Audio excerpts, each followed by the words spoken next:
The Houston Texans this offseason had to make some moves in free agency and in the draft to help take this team to the next level. Last season, we watched this Texans offense led by rookie CJ Stroud completely dominate and surpass expectations. The Texans offense last season was already one of the best, but now they have made it one of the best receiving corps in the entire league. Much of this success was built on the team's productive 2023 draft class. CJ Stroud, the second overall pick, he quickly emerged as one of the best young quarterbacks in the league, winning the Offensive Rookie of the Year award. Also, Will Anderson Jr. selected third overall. He earned the Defensive Rookie of the Year award. The franchise clearly believes they are in a Super Bowl window. Consequently, they have moved aggressively to add more talent this offseason. Before I get into it, go and take 5 seconds to subscribe and turn the notification bell on so you never miss a video. I'll also be streaming NCAA 25 a ton when it comes out, so you don't want to miss that. With so much optimism and potential heading into the 2024 season,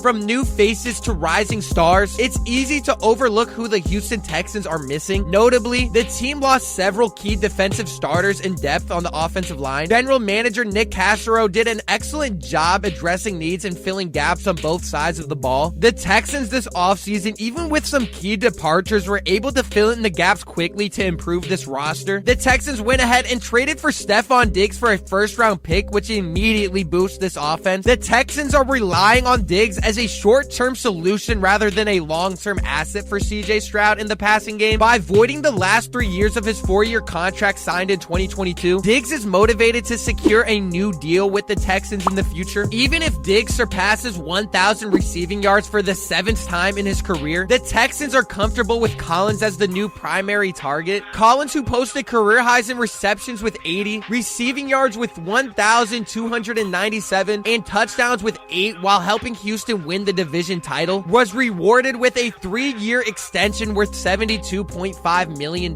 Stroud exceeded expectations, posting remarkable numbers for a rookie with 4,108 passing yards, 23 touchdowns, and only 5 interceptions. He led Houston to the second round of the playoffs and won Offensive Rookie of the Year, like I mentioned earlier. Stroud is ready to improve with experience, especially with a stronger supporting cast in 2024, thanks to the addition of Stefon Diggs. Although Diggs slowed down in the second half of the 2023 season after Buffalo's coordinator change, he was dominant before that. While there's a chance his regression could be permanent, Diggs might also have a standout season to prove his former team wrong. Diggs is one of 3 talented receivers Stroud will have. Nico Collins significantly increased his production last year, and Tank Dell excelled despite being a rookie. Dell's injury in Week 13 sidelined him for the rest of the season, including the playoffs, so his return to health is crucial for Houston. Additionally, Dalton Schultz will continue to be a reliable target for Stroud. They re-signed tight end Dalton Schultz to a 3-year, $36 million deal. He recorded 75 receptions for 840 yards and 7 touchdowns in 2023. Breakout wide receiver Noah Brown also returns on a 1-year, $5 million contract following his 1,000-yard, 8-touchdown season. The Texans will also have a new addition in the backfield, Joe Mixon, who replaces Devin Singletary. While Singletary was outstanding at the end of the 2023 season, Mixon should be a solid replacement despite recent declines in his numbers, which were affected by poor blocking in Cincinnati. It wasn't just Stroud who excelled as a rookie for Houston. Will Anderson Jr., selected right after him, won Defensive Rookie of the Year with 7 sacks and 59 pressures. Rookie wideout Tank Dell was also on track for the most prolific rookie receiving campaign in franchise history before a season-ending leg injury. The Texans have a strong foundation to build upon, prompting Nick Castro and his team to be aggressive this offseason. Houston secured pass rusher Daniel Hunter, who is coming off career high in sacks with 16.5 with the Minnesota Vikings. He signed a 2-year, $49 million contract, including $48 million guaranteed. Like I mentioned, they also added Joe Mixon, trading for him. The 27-year-old, who has recorded his 4th 1,000-yard rushing season last season, signed a 3-year extension with Houston. On the offensive line, the Texans used one of their second-round picks on right tackle Blake Fisher from Notre Dame. Fisher is expected to start immediately, pushing Titus Howard inside. If Fisher performs well, it will effectively provide 2 upgrades for the price of 1. For the rest of the interior line, the starters besides Howard will be Juice Scruggs and Shaq Mason. Scruggs struggled last year after missing the first half of the season, but was playing out of position at guard. With Howard moving to left guard, Scruggs can return to his natural center position. Mason, though not as dominant as in his prime, performed decently in his first season with Houston. While selecting a quarterback at number 2 overall in the 2023 NFL Draft, draft was the right call. Some Houston fans hoped the team would draft a pass rusher, but the Texans satisfied both desires by trading from number 12 to number 3 to select Will Anderson. Anderson recorded 7 sacks in 15 games, excluding the one he had in the playoff opener against the Browns. Together with Jonathan Grenard, they disrupted opposing quarterback. Though Grenard has since departed, the Texans replaced him with Daniel Hunter, who despite being older, is currently more effective. The duo is expected to be a formidable force against quarterbacks. The Texans also made changes at defensive tackle, losing Sheldon Rankins and Malik Collins, but bringing in Foley and Danico Autry. Foley is known for his run-stopping abilities, while Autry, coming off a 12.5 sack season, has consistently posted at least 8 sacks in the past 3 seasons. Autry might fly under the radar, with Anderson and Hunter attracting most of the attention. Houston's defense also saw new additions through the 2024 NFL Draft, with 2nd and 3rd round picks used on defensive backs Kamari Lassiter and Callan Bullock. Derek Stingley Jr. had an outstanding year, but the rest of the cornerbacks were inconsistent. Lassiter could help improve this situation. At linebacker, the Texans saw changes as well, with run defense specialist Denzel Perryman leaving for the Chargers and Blake Cashman also departing after a terrific season. This left Christian Harris and Henry Toto, who were both underwhelming in 2023. To upgrade the linebacker room, the Texans signed Azeez Al-Shaair, who had a solid season in Tennessee and could emerge as Houston's top linebacker. Azeez played under Coach Ryans during his time in San Francisco. Jonathan Grenard was also a huge piece to this team last season. No one benefited more from the addition of DeMeco Ryans than Grenard. Drafted in the 3rd round in 2020, in his 4th year, he achieved career highs in sacks with 12.5, tackles for loss with 15, and pressures with 72. Houston quickly emerged as one of the NFL's top passing offenses, winning the AFC South in a playoff game before falling to the Ravens in the divisional round. Stroud had arguably the best rookie quarterback season in NFL history, with advanced metrics placing him firmly in the upper tier of the league starting quarterbacks, including a 3rd place rank in adjusted net yards per attempt. The eye test was perhaps the ultimate compliment. Stroud immediately looked like he belonged in the NFL and among the top quarterbacks in the league. Anderson led a defense that, while not exceptional in any particular area, was solid overall. Improving the defense, particularly the secondary and pass rush, is now a priority for head coach DeMeco Ryans and general manager Nick Cassero. They have done a lot of moves to help these areas, and they're going to continue to do what they can leading up into the season. The Texans front office this offseason put their foot on the gas and made sure they brought in the right talent that put this team in a better position regardless of the losses. The Texans were aware in order to make some of the moves that they did, they were going to have to lose some players that they may not necessarily wanted to, but they needed to in order to continue getting better. It's clear the Texans understand they aren't far away from reaching the Super Bowl, and especially after the season they just had, they understand they can be a clear top contender in the AFC. They have the right talent on this roster to compete and make it far in the playoff. The additions of Diggs to an already top tier receiving core was one of the best things they could have done. It will be exciting to watch and see how Stroud continues to progress in the league. If you made it this far and you haven't already, make sure you go down below and you subscribe and you turn the notification bell on so you never miss a Texans video or any video at all. Leave a like as well. I greatly appreciate it. Let me know in the comments what you're looking forward to most for next season, and I'll see you all in the next one.